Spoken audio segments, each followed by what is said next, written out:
everybody started to investigate it, held a public meeting and said, sorry guys, I was having you on. Taxel reveals that the books and the devil-worshipping Masons are all part of an elaborate and profitable hoax. Diana Vaughan may in fact have been a complete fabrication.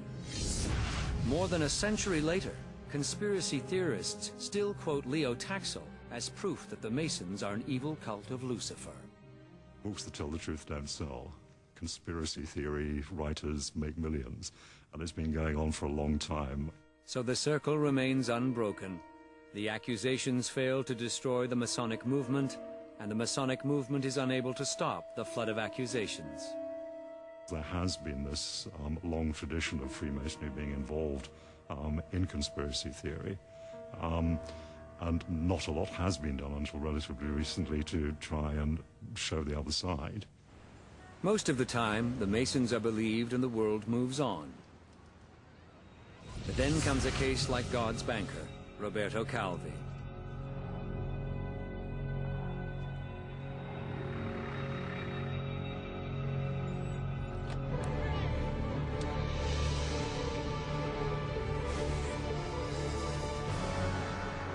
With the murder proven in the Italian courts, the hunt is on for the murderers. In 2005, 3 mafia henchmen and 1 woman go on trial at a maximum security prison in Rome on charges of arranging Calvi's murder, a trial that will likely delve into connections between several secretive organizations, the Vatican, P2, and the Mafia, and may last 5 years or more. When the scandal of P2 and Ambrosiano was unveiled, it looked like P2 was a state within the state, but then if you move to today, maybe just simply the state. That is that the infiltration has become so extensive that you don't distinguish the interest group from the institutions. Freemasonry is not a political movement, but I think that generally its ideals would find such an arrangement abhorrent. You have to remember that Mussolini and Hitler were among the main dictators who banned Freemasonry and locked up its leaders and prohibited the lodges from meeting. Slowly, the truth has begun to emerge about the unsanctioned Masonic lodge called P2, about Vatican millions and Mafia debts, the quicksand of secrecy, crime, and vengeance that swallowed Roberto Calvi and left his body to hang from Blackfriars Bridge. The connection between the Banco Ambrosiano scandal and Freemasonry is very, very peripheral. There were individuals involved who happened to be Freemasons. Many of them were members of this irregular lodge, but there were other groups that were far more into that scandal and mucked up with the illegal money. It was a clandestine lodge. It wasn't a proper lodge. It wasn't working under any grand lodge. And but it was a wonderful gift to the conspiracy theorists. In the banking scandal that envelops Roberto Calvi, there are proven links to Vatican intrigue, a financial pyramid that involves the Church, the Mafia, and Calvi's bank. The death of John Paul I comes just as the scandal breaks. But despite shoddy medical work and a suspiciously hasty embalming, there is no evidence to support the conspiracists' claim that the pontiff was poisoned. A heart attack or stroke is much more likely.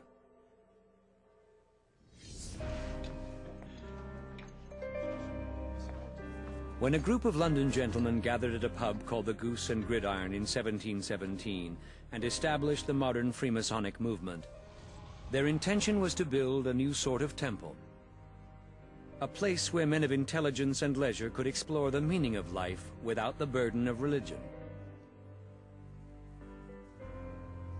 They never could have envisioned what Freemasonry would become, and the conspiracy theories that swirl around the world's oldest and most famous fraternity. Its alleged links to devilish cults and unsolved killings, political power, and secret plots to rape and rule the world. Masons have been denying these far-fetched claims of evildoing for 300 years, with little or no effect.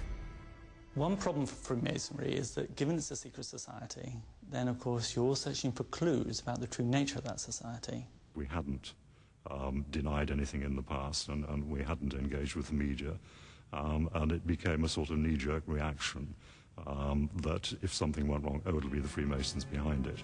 Taken one by one, Masonic conspiracy theories crumble into dust. The Masonic connection to Jack the Ripper was first made 90 years after the murders in a TV program and a book. The most likely explanation of Pope John Paul I's death remains natural causes, not a cup of poison brewed by a master mason. William James, accidentally shot to death inside a Masonic hall, was not involved in a mainstream Masonic initiation. And the most likely scenario is that Roberto Calvi was murdered by the Mafia, not his brother Masons. But take all the allegations together, and they reveal a key trait of the human soul: a deep-rooted need to organize and explain events beyond our comprehension. Faith is dissipated in our culture. We're finding it difficult to create patterns and interpret and make sense. If you can build a conspiracy theory about any group, you're starting to make sense of a chaotic world.